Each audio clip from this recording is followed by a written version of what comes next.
പുലരിക്കായി മാറി മറയേണ്ടതോർത്ത്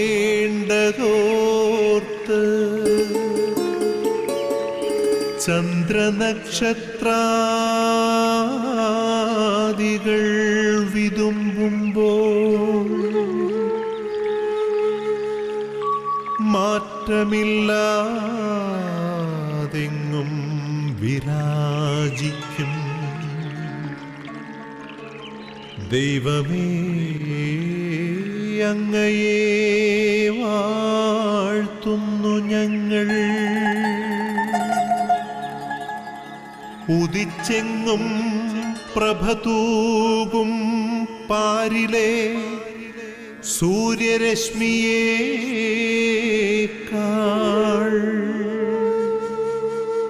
പ്രശോഭിച്ചെന്നും പ്രസാദമേകുന്ന ദൈവമേ, അങ്ങേ മഹിമ. ഈശോയിൽ പ്രിയപ്പെട്ടവരെ,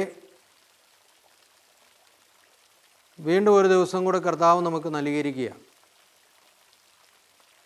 നമ്മുടെ ജീവിതങ്ങളെ അനുഗ്രഹമാക്കുവാനായി ദൈവം ഈ പ്രഭാതം നമുക്ക് നൽകി. കർത്താവിന് നമുക്ക് നന്ദി പറയാം. ദൈവസ്നേഹത്തിൻ്റെ നിറവ് ഓരോ പ്രഭാതത്തിലും നാം അനുഭവിക്കുക.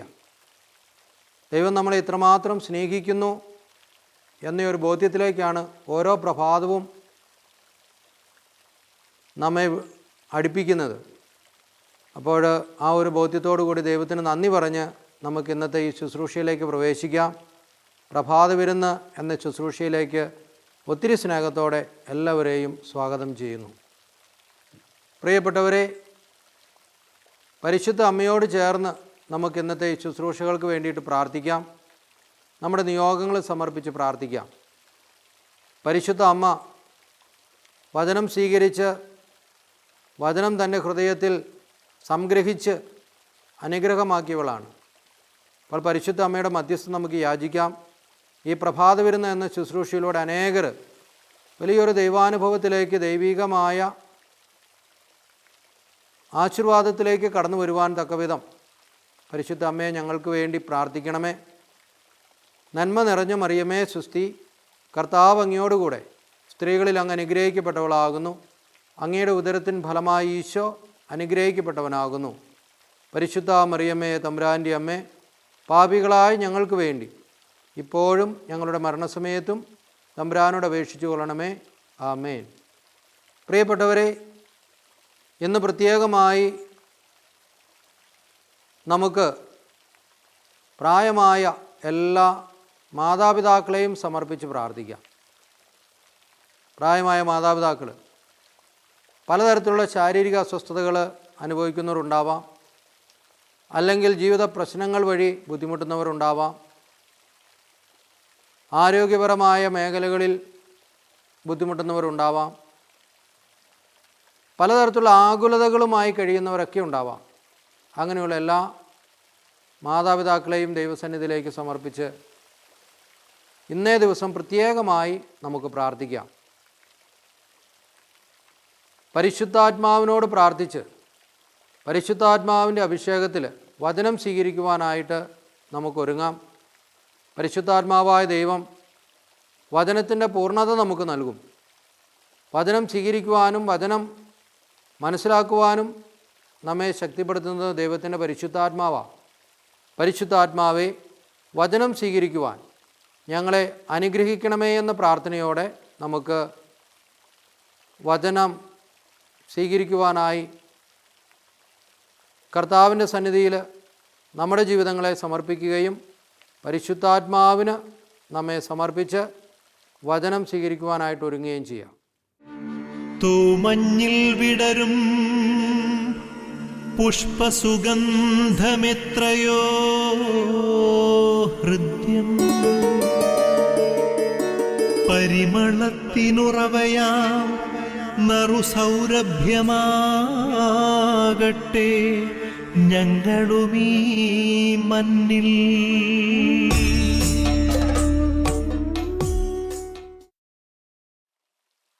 സങ്കീർത്തനങ്ങൾ 25:12. സങ്കീർത്തനങ്ങൾ 25:12. കർത്താവിനെ ഭയപ്പെടുന്നവനാരോ അവൻ തിരഞ്ഞെടുക്കേണ്ട വഴി അവിടുന്ന് കാണിച്ചു കൊടുക്കും. കർത്താവിനെ ഭയപ്പെടുന്നവനാരോ അവൻ തിരഞ്ഞെടുക്കേണ്ട വഴി അവിടുന്ന് അവന് കാണിച്ചു കൊടുക്കും. അപ്പോൾ കർത്താവ് വഴി കാണിച്ച് നമ്മെ നയിക്കുന്ന ഒരു ദൈവമാണ്. നമ്മുടെ വഴികളിൽ അവൻ പ്രകാശമായി നമ്മോടൊത്തുണ്ട്. നമ്മുടെ വഴികളിൽ നമ്മെ താങ്ങുന്ന സംരക്ഷകനായി കർത്താവ് നമ്മോടൊത്തുണ്ട്. ഒരു വഴികാട്ടിയായി അവൻ നമുക്ക് മുൻപേ ഉണ്ട്. അതാണ് കർത്താവിനെ ഭയപ്പെടുന്നവർക്ക് അവൻ ഒരു വഴികാട്ടിയായി നമ്മെ നയിക്കുമെന്ന് തിരുവചനം പഠിപ്പിക്കുന്നത്. കർത്താവിനെ ഭയപ്പെടുന്നവരോ ആരോ അവൻ തിരഞ്ഞെടുക്കേണ്ട വഴി അവിടുന്ന് കാണിച്ചു കൊടുക്കും. കർത്താവിനെ ഭയപ്പെടുക എന്ന് പറഞ്ഞാൽ പേടിക്കുക എന്നല്ല അർത്ഥം. ഭയപ്പെടുക എന്ന് പറഞ്ഞാൽ അവനോട് ചേർന്ന് നിൽക്കുക എന്ന അർത്ഥം കൂടിയുണ്ട്. ഭയമെന്ന് പറയുന്നത് ബാഹ്യമായ ഒരു ഭയത്തെക്കുറിച്ചല്ല പറയുന്നത്, മറിച്ച് സ്നേഹത്തിൽ നിന്നും നമ്മിൽ രൂപം കൊള്ളുന്ന ഒരു ഭാവമാണ് ഈ ഭയം എന്ന് പറയുന്നത്. അവിടെ അങ്ങനെ ആ ഒരു സ്നേഹത്തിൽ ചേർന്ന് നിൽക്കുന്ന ഒരു വ്യക്തി, അവർക്ക് തിരഞ്ഞെടുക്കേണ്ട വഴി എന്തെന്ന് അവിടുന്ന് കാണിച്ചു തന്ന് അവരെ ഓരോരുത്തരെയും അവൻ സംരക്ഷിക്കും. അപ്പോൾ നമ്മുടെ ജീവിത മേഖലകളിൽ എപ്പോഴും സംഭവിക്കുന്ന ഇതാണ്. ഏറ്റവും പ്രശ്നങ്ങൾ വരുന്നതും ഈ മേഖലയിൽ തന്നെയാണ്. ഏത് വഴി തിരഞ്ഞെടുക്കണം, ഏത് വഴിയിലൂടെ നടക്കണം, എന്ത് തീരുമാനമെടുക്കണം എന്ന് നമുക്ക് പലപ്പോഴും ചിന്തിക്കാനോ ആലോചിക്കാനോ സാധിക്കത്തില്ല. അതുകൊണ്ട് തന്നെ അതിനെക്കുറിച്ച് നമ്മൾ ആകുലപ്പെട്ട് ജീവിക്കാൻ തുടങ്ങും. അസ്വസ്ഥതകൾ, ജീവിത പ്രശ്നങ്ങൾ നമ്മെ അലട്ടിക്കൊണ്ടിരിക്കുമ്പോൾ നമുക്ക് ചെയ്തു തീർക്കേണ്ട കാര്യങ്ങളെക്കുറിച്ച് ഒന്നും നമുക്ക് വേണ്ട വിധത്തിൽ മനസ്സിലാക്കാൻ സാധിക്കാതെ പോകും. അതുകൊണ്ടാണ് വചനം പറയുന്നത്, കർത്താവിനെ ഭയപ്പെടുന്നവനാരോ അവൻ തിരഞ്ഞെടുക്കേണ്ട വഴി അവിടുന്ന് കാണിച്ചു കൊടുക്കുമെന്ന്. നമ്മളൊരു കൺഫ്യൂഷനിലായിരിക്കുന്ന സമയത്ത് കർത്താവിനോട് ചേർന്ന് നിന്ന് അവനെ വിളിക്കുമ്പോൾ അവൻ്റെ വഴിയിലൂടെ നമ്മെ നയിച്ചുകൊള്ളും. നമ്മുടെ ബുദ്ധിയും നമ്മുടെ ശക്തിയും നമ്മുടെ സാമർഥ്യവും ഒന്നും അവിടെ ഒരു പക്ഷേ വിലപ്പോയെന്ന് വരില്ല. എന്നാൽ ദൈവം കൈപിടിച്ച് നടത്തുന്ന അനുഭവത്തിലേക്ക് നാം വളരുകയും ചെയ്യും. അതാണ് നമുക്ക് വേണ്ടത്, ദൈവത്തോട് ചേർന്ന് നിൽക്കുന്ന ഒരു ജീവിതം. സങ്കീർത്തനങ്ങൾ 20:4. അവിടുന്ന് നിൻ്റെ ഹൃദയാഭിലാഷം സാധിച്ചു തരട്ടെ, അവിടുന്ന് നിൻ്റെ ഉദ്യമങ്ങൾ സഫലമാക്കട്ടെ. അവിടുന്ന് നിൻ്റെ ഹൃദയാഭിലാഷങ്ങൾ സാധിച്ചു തരട്ടെ, നിൻ്റെ ഉദ്യമങ്ങൾ അവിടുന്ന് സഫലമാക്കട്ടെ. നമ്മുടെ ആഗ്രഹങ്ങളും പ്രയത്നങ്ങളും ദൈവത്തിൻ്റെ സന്നിധിയിലേക്ക് സമർപ്പിക്കുമ്പോൾ നമ്മുടെ ഹൃദയാഭിലാഷങ്ങൾ അവൻ നമുക്ക് സാധിച്ചു തരും. നിൻ്റെ ഉദ്യമങ്ങൾ സഫലമായി തീരുകയും ചെയ്യും. അപ്പോൾ നമ്മുടെ കഷ്ടപ്പാടുകളെല്ലാം അനുഗ്രഹമായി തീരും. നമ്മുടെ പദ്ധതികളെല്ലാം ഫലം പുറപ്പെടുവിക്കുന്നതായി തീരും. എപ്പോഴാണ്? ദൈവത്തിൽ ആശ്രയിക്കുമ്പോഴാണ്, കർത്താവിനോട് ചേർന്ന് നിൽക്കുമ്പോഴാണ്, കർത്താവിൻ്റെ പദ്ധതിയോട് ചേരുമ്പോഴാണ് നമ്മുടെ ഹൃദയാഭിലാഷങ്ങൾ കർത്താവ് നമുക്ക് സാധിച്ചു തന്ന് ആ ഒരു കൃപയിൽ നമുക്ക് വളരാനായിട്ട് സാധിക്കുന്നത്. വീണ്ടും തിരുവചനത്തിലെ പ്രഭാഷകൻ്റെ പുസ്തകം 7:15 പറയും, കഠിനാധ്വാനമോ വയലിലെ വേലയോ വെറുക്കരുത്, അത്യുന്നതൻ നിശ്ചയിച്ചതാണത്. കഠിനാധ്വാനമോ വയലിലോ വേലയോ നീ വെറുക്കരുത്, കാരണം അത്യുന്നതനായ ദൈവം അത് നിശ്ചയിച്ച് തന്നിട്ടുള്ളതാണ്. അപ്പം കഠിനാധ്വാനത്തിന് പ്രാധാന്യം നൽകണം, വയലിലെ വേലയ്ക്ക് പ്രാധാന്യം നൽകണം എന്ന് പറയുമ്പോൾ അതിനർത്ഥം മറ്റൊന്നുമല്ല, നാം ചെയ്യുന്ന ഏത് പ്രവൃത്തിയാണെങ്കിലും അത് ദൈവപദ്ധതിക്ക് ദൈവമഹത്വത്തിനായിട്ട് നാം ചെയ്യണമെന്ന് കൂടെയാണ്. കഠിനാധ്വാനിയായിരിക്കുക, അധ്വാനിക്കണം. തിരുവചനം പറയും അധ്വാനിക്കാത്തവൻ ഭക്ഷിക്കാതിരിക്കട്ടെ എന്ന് പറയുന്നുണ്ട്. കാരണം അധ്വാനമില്ലാതെ നാം ഭക്ഷിക്കരുത്. നമുക്കാവുന്നത് നാം ചെയ്യുക. എല്ലാവരും ഇപ്പോൾ ഒരേപോലെ ചെയ്യാനായിട്ട് സാധിക്കണമെന്നില്ല. എന്നാൽ എനിക്ക് സാധിക്കുന്നത് എന്താണോ അത് ഞാൻ ചെയ്യുമ്പോൾ അത് ദൈവത്തിൻ്റെ പദ്ധതിയോട് ചേർന്ന് നിന്ന് പ്രവർത്തിക്കുന്ന ഒരു വ്യക്തിയായിട്ട് ഞാൻ മാറുകയാണ് ചെയ്യുന്നത്. അങ്ങനെയുള്ളവർക്ക് തിരുവചനം പറയുകയാണ്, കഠിനാധ്വാനമോ വയലിലെ വേലയോ നീ വെറുക്കരുത്, അത്യുന്നതൻ നിശ്ചയിച്ചു തന്നിട്ടുള്ളതാണ് അത് എന്നും. അങ്ങനെയുള്ളവർക്ക് അനുഗ്രഹം ആ ഒരു പ്രവൃത്തിയിലൂടെ ദൈവം നൽകുമെന്നുള്ളതാണ്. അപ്പോൾ അധ്വാനിച്ച് ഭക്ഷിക്കണം, അധ്വാനിച്ച് ആനന്ദിക്കണം, അധ്വാനിച്ച് ഐശ്വര്യത്തിലേക്ക് കടന്നു വരണം. കഠിനാധ്വാനം ഒരു വ്യക്തിയെ അനുഗ്രഹത്തിലെത്തിക്കും. അപ്പോൾ അധ്വാനിക്കുന്നവരായി തീരുവാനും ദൈവത്തോട് ചേർന്ന് നിൽക്കുന്നവരായി തീരുവാനും നമുക്ക് സാധിച്ചു കഴിയുമ്പോൾ നമ്മുടെ മുൻപിൽ വെളിച്ചമായി അവൻ നമ്മെ നയിക്കും. അവൻ കൈപിടിച്ച് നടത്തുന്നവനായി നമ്മുടെ ജീവിതത്തിൽ നമ്മോടത്തുണ്ടാവും. വീണ്ടും തിരുവചനത്തിൽ നാം വായിക്കുന്നുണ്ട്, എസെക്കിയേൽ പ്രവാചകൻ്റെ പുസ്തകം 39:29. ഇസ്രായേൽ ഭവനത്തിൽ നിന്ന് ഞാൻ എൻ്റെ മുഖം ഇനിമേൽ മറയ്ക്കുകയില്ല, എന്തെന്നാൽ ഞാൻ എൻ്റെ ആത്മാവിനെ അതിന്മേൽ അയച്ചിരിക്കുന്നു, ദൈവമായ കർത്താവ് അരുളി ചെയ്യുന്നു. ഇസ്രായേൽ ഭവനത്തിൽ നിന്ന് ഞാൻ എൻ്റെ മുഖം ഇനിമേൽ മറയ്ക്കുകയില്ല, എന്തെന്നാൽ ഞാൻ എൻ്റെ ആത്മാവിനെ അതിൻ്റെ മേൽ അയച്ചിരിക്കുന്നു, ദൈവമായ കർത്താവ് അരുളി ചെയ്യുന്നു. അപ്പോൾ കർത്താവ് പറയാണ്, ഇസ്രായേൽ ഭവനത്തിൻ്റെ മേൽ, ആ ഭവനത്തിൻ്റെ മേൽ ഞാൻ എൻ്റെ കരുണയും കൃപയും അനുഗ്രഹവും വർഷിക്കും. ഒരിക്കലും എൻ്റെ മുഖം ഞാൻ മറയ്ക്കുകയില്ല. ഇസ്രായേൽ ജനത്തിൻ്റെ മേൽ എപ്പോഴും എൻ്റെ കടാക്ഷമുണ്ടായിരിക്കും. ഞാൻ അവരെ അനുഗ്രഹിക്കും. അപ്പോൾ പ്രിയപ്പെട്ടവരെ, കർത്താവിനെ ഭയപ്പെട്ട് അവനോട് ചേർന്ന് നിന്ന് പ്രാർത്ഥിക്കുമ്പോൾ ആ ജനം അനുഗ്രഹീതമായ ഒരു ജനമായി തീരുമെന്ന് ഈ തിരുവചനം നമ്മെ പഠിപ്പിക്കുന്നത്. അവനെ ഭയപ്പെട്ട് അവൻ്റെ വചനത്തിൽ വിശ്വസിച്ച് അവൻ്റെ വാഗ്ദാനങ്ങളിൽ ഉറച്ചു നിൽക്കുന്ന ഓരോരുത്തരും അനുഗ്രഹമുള്ളവരായി തീരും, വിശുദ്ധീകരിക്കപ്പെടും. അപ്പോൾ ആ വിശുദ്ധീകരണത്തിന് ഒരു കൃപ അത് നമുക്കുണ്ടാകണമെന്ന് തിരുവചനം നമ്മെ പഠിപ്പിക്കുക. അപ്പോൾ നമ്മെ തന്നെ വിശുദ്ധീകരിക്കണമെങ്കിൽ അധ്വാനത്തിന് വില കൊടുക്കുന്നവരായി തീരണം, കഠിനാധ്വാനികളായിരിക്കണം, എപ്പോഴും പ്രയത്നിച്ചുകൊണ്ടിരിക്കണം. ഒരു പ്രാവശ്യം പരാജയപ്പെട്ടു, എന്നാൽ എൻ്റെ ജീവിതം മുഴുവനും പരാജയമായി എന്ന് പറഞ്ഞ് കരഞ്ഞുകൊണ്ടിരിക്കുകയല്ല. വീണ്ടും അധ്വാനിക്കുക. അധ്വാനിച്ച് വിജയം വരിക്കുന്നവരായി നാം മാറണം. അധ്വാനം കൂടാതെ ഒരിക്കലും നമുക്ക് വിജയം സാധ്യമല്ല. വേല ചെയ്യണമെന്ന് പറയുന്നത് അതാണ്.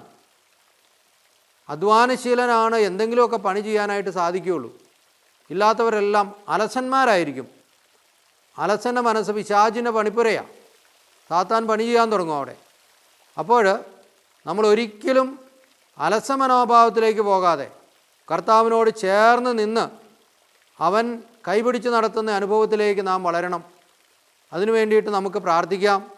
ദൈവീക പദ്ധതികൾ അങ്ങനെ നമ്മുടെ ജീവിതങ്ങളിൽ പൂർത്തീകരിക്കപ്പെടുകയും ശരിയായ ആനന്ദവും ശരിയായ സമാധാനവും ശരിയായ സന്തോഷവും നമുക്ക് ലഭിക്കുകയും ചെയ്യുന്നതാണ്. ആ ഒരു ജീവിതമാണ് കർത്താവ് ആഗ്രഹിക്കുന്നതും. അവൻ്റെ സ്നേഹത്തിൽ വസിച്ച് അവൻ്റെ പദ്ധതിയോട് ചേർന്ന് അവൻ നയിക്കുന്ന വഴിയിലൂടെ നയിക്കപ്പെട്ട് എല്ലാവർക്കും വേണ്ടി സന്തോഷിക്കുന്നവരും എല്ലാവർക്കും വേണ്ടി തങ്ങളെ തന്നെ പങ്കുവയ്ക്കുവാൻ സാധിക്കുന്നവരുമായി തീരുന്നൊരു ജീവിതം, അതിനു വേണ്ടിയിട്ട് നമുക്ക് പ്രാർത്ഥിക്കാം. ദൈവത്തിൻ്റെ വചനം നമ്മെ ശക്തിപ്പെടുത്തട്ടെ. ദൈവത്തിൻ്റെ വചനം നമുക്ക് ഉണർവ് നൽകട്ടെ. ദൈവത്തിൻ്റെ വചനം നമുക്ക് പുതിയൊരു ചൈതന്യവും ആഴമായ ബോധ്യവും വിശ്വാസവും നമ്മുടെ ജീവിതങ്ങളിൽ നൽകുന്നതായി തീരട്ടെ. ആബാ പിതാവേ, സ്നേഹാഗ്നിയാൽ ജ്വലിക്കട്ടെ മക്കളാ ഞങ്ങളെല്ലാം.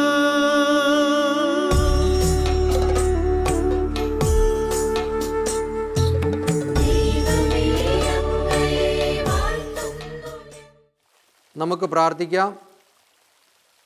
പ്രിയപ്പെട്ടവരെ, കണ്ണുകളടച്ച് കരങ്ങൾ കൂപ്പി നമ്മുടെ എല്ലാ പ്രാർത്ഥനകളെയും നമുക്ക് ഓർക്കാം. ദൈവം നമ്മെ അനുഗ്രഹിച്ചു. അവനോട് ചേർന്ന് നിൽക്കുവാനായി അധ്വാനിച്ച് ദൈവാനുഭവത്തിലായിരിക്കുവാനായി കർത്താവ് നമ്മെ അനുഗ്രഹിച്ചു. നന്ദി പറയാം. പ്രത്യേകിച്ച് നമ്മുടെ ഓരോ നിയോഗവും ഈ നിമിഷം ദൈവസന്നിധിയിൽ സമർപ്പിക്കാം. നമ്മുടെ കുടുംബങ്ങളെ ദൈവത്തിന് സമർപ്പിക്കാം. കുടുംബ ബന്ധങ്ങളെ ദൈവത്തിന് സമർപ്പിക്കാം. നമ്മുടെ കുടുംബത്തിലുള്ളവർ, പ്രത്യേകിച്ച് പ്രായമായ മാതാപിതാക്കൾ, പ്രായമായ വ്യക്തികൾ, ഓരോരുത്തരെയും ഓർത്ത് സമർപ്പിക്കാം. അവരുടെ നിയോഗങ്ങളും പ്രാർത്ഥനകളുമൊക്കെ ഇതിനോട് ചേർത്ത് വയ്ക്കാം. നമ്മുടെ അടുത്തോ അയൽവക്കങ്ങളിലോ ബന്ധുമിത്രാദികളിലോ ഒക്കെ ഇങ്ങനെ പ്രായമായ വ്യക്തികളുണ്ടെങ്കിൽ അവരെയൊക്കെ ഓർത്ത് നമ്മൾ ഈ സമയം പ്രാർത്ഥിക്കുന്നു. അതുപോലെ തന്നെ നമ്മുടെ വ്യക്തിപരമായ ആവശ്യങ്ങൾ ഓർക്കാം, കുടുംബത്തിൻ്റെ ആവശ്യങ്ങൾ ഓർക്കാം, നമ്മുടെ ജോലി മേഖലകൾ, നമ്മുടെ അധ്വാനശീലം, ഇതൊക്കെ അനുഗ്രഹമായി തീരുവാനായി പ്രാർത്ഥിക്കാം. പ്രത്യേകിച്ച് പരിശുദ്ധ അമ്മയുടെ മധ്യസ്ഥം നമുക്ക് യാചിക്കാം. മരിയം കൂടാരങ്ങളിലൊക്കെ ആയിരുന്ന് നമുക്ക് വേണ്ടി പ്രാർത്ഥിക്കുന്ന അനേകരോട് ചേർന്ന് പരിശുദ്ധ അമ്മയുടെ മധ്യസ്ഥം നമുക്കും യാചിക്കാം. നമ്മുടെ ജീവിതങ്ങളിൽ വലിയൊരു ദൈവസാന്നിധ്യം ഉണ്ടാകാനായി പ്രാർത്ഥിക്കാം. സാധിക്കുന്നത്രയും ഇന്നേ ദിവസം പ്രാർത്ഥനയിലായിരുന്നു കൊണ്ട് തന്നെ ഒരു ജപമാലയോ കരുണ ജപമാലയോ ഒക്കെ ചൊല്ലി കൂടുതൽ ആത്മീയതയിലേക്ക് കടന്നു വരുവാനായി ഇന്ന് നമുക്ക് ആത്മാർത്ഥമായി പരിശ്രമിക്കാം. അതുപോലെ തന്നെ നമുക്ക് നമ്മുടെ ഭവനങ്ങളിലൊക്കെ രോഗികളായിട്ട് ആരെങ്കിലുമൊക്കെ ഉണ്ടെങ്കിൽ അവരെ ഓർക്കാം. കടബാധ്യതയിൽപ്പെട്ട് കിടക്കുന്നവരെ ഓർക്കാം. വിവാഹമില്ലാതെ വിവാഹ തടസ്സത്തിലായിരിക്കുന്നവരെ ഓർക്കാം. അങ്ങനെയൊക്കെയുള്ള മേഖലകളിൽ ജോലിയില്ലാതെ ബുദ്ധിമുട്ടി ജോലി അന്വേഷിക്കുന്നവരെ ഓർത്ത് സമർപ്പിക്കാം. ആരെങ്കിലുമൊക്കെ നമ്മുടെ പ്രാർത്ഥനാ സഹായം ചോദിച്ചിട്ടുണ്ടെങ്കിൽ അവരുടെ പ്രാർത്ഥനകളും നിയോഗങ്ങളും ഒക്കെ ഈ പ്രഭാതത്തിൽ നമുക്ക് യേശുവിൻ്റെ പാദത്തിൽ ചേർത്ത് വയ്ക്കാം. നമ്മുടെ ഇടവക മധ്യസ്ഥൻ്റെ പ്രത്യേക മധ്യസ്ഥം യാചിക്കാം. സകല വിശുദ്ധരുടെയും പ്രാർത്ഥന യാചിക്കാം. കാവൽ മാലാഖമാരുടെയും സകല മാലാഖമാരുടെയും പ്രാർത്ഥനാ സഹായവും സംരക്ഷണവും നമുക്ക് യാചിക്കാം. നമ്മുടെ എല്ലാ പ്രാർത്ഥനകളും ദൈവസന്നിധിയിലേക്ക് ഉയർത്തി ആ നിയോഗങ്ങളെല്ലാം ഈശോയുടെ സന്നിധിയിൽ ചേർത്ത് വെച്ചുകൊണ്ട് കർത്താവെ ഞങ്ങളെ അനുഗ്രഹിക്കണമേ എന്ന് പ്രാർത്ഥിക്കാം. ഒരു നിമിഷം നമുക്കെല്ലാവർക്കും ഒന്ന് സ്തുതിച്ച് പ്രാർത്ഥിക്കാം. കാരുണ്യവാനായ കർത്താവെ, ഞങ്ങളങ്ങേ സ്തുതിക്കുന്നു, ആരാധിക്കുന്നു, നന്ദി പറയുന്നു, മഹത്വപ്പെടുത്തുന്നു. കർത്താവെ, അങ്ങയുടെ അനന്ത പരിപാലനയിൽ ഞങ്ങളെ നിറയ്ക്കണമേ, വിശദീകരിക്കണമേ.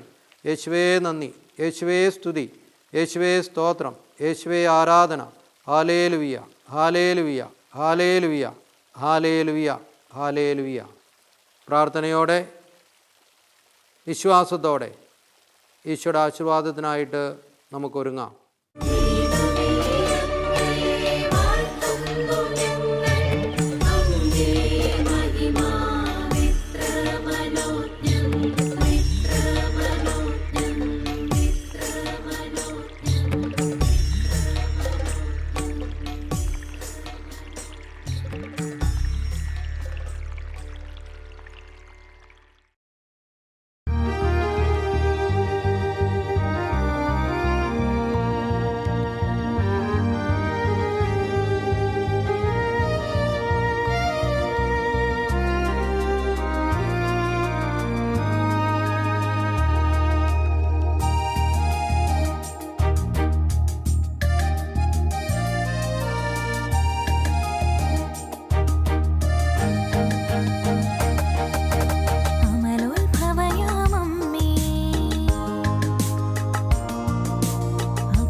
തിരുസഭയോട് ചേർന്ന് നിന്ന് മാർപ്പാപ്പയോടും കർദിനാളന്മാരോടും മെത്രാന്മാരോടും എല്ലാ സന്യാസ സമർപ്പിതരോടും വൈദിക ഗണങ്ങളോടും ദൈവജനത്തോടും ചേർന്ന് നമുക്ക് ഈശോയുടെ ആശീർവാദം സ്വീകരിക്കാം. നമ്മുടെ കർത്താവായ യേശുമിശിഹായുടെ കൃപയും പിതാവായ ദൈവത്തിൻ്റെ സ്നേഹം പരിശുദ്ധാത്മാവിൻ്റെ സഹവാസവും നാം എല്ലാവരുടെയും കൂടെ ഉണ്ടായിരിക്കട്ടെ, ഇപ്പോഴും എപ്പോഴും എന്നേക്കും. ആമേൻ.